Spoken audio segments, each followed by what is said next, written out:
روایت دي. دا ورو سوال کړی دی چې فرض منځه پسې وروسته ډایرکټ دعا غوښته څنګه دي؟ د پیغمبر صلی الله علیه وسلم نه دي ثابت. د فرض منځه نه بعد دعاګانې غوښتل لاس اوچتول دا د پیغمبر نه دي ثابت. که یوازې دا سړی او که په جمع سره دعایي او که امامي او که هر طریقه باندې دا نه دي ثابت.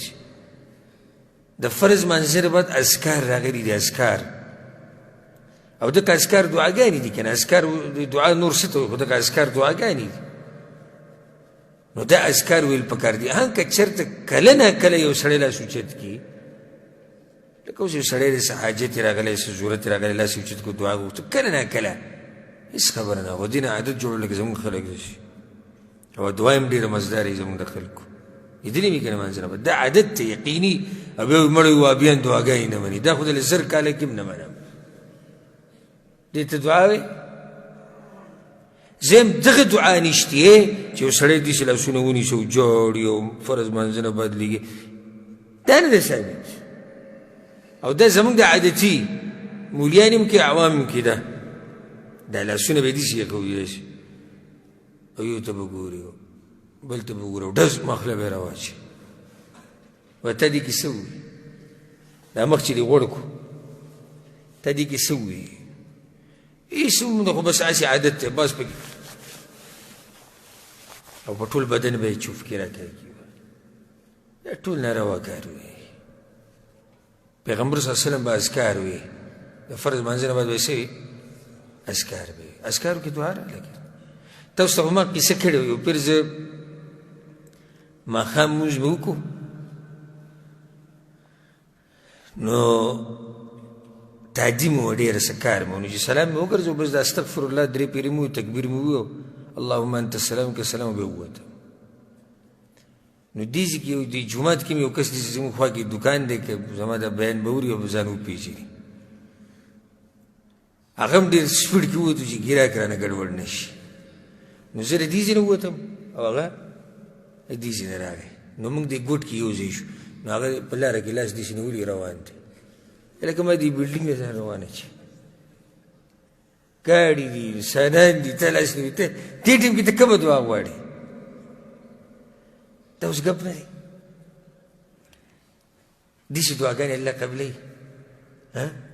نه، الله خو هغه دعا قبلوي چې هغه د زړه نه وي، یکي عجزي الله ته جړی.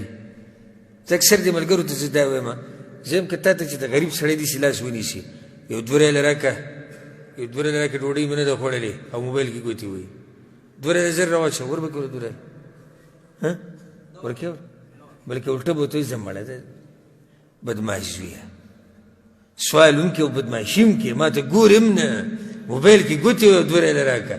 نو څنګه دا خو ته الله سره بدماشي کوې؟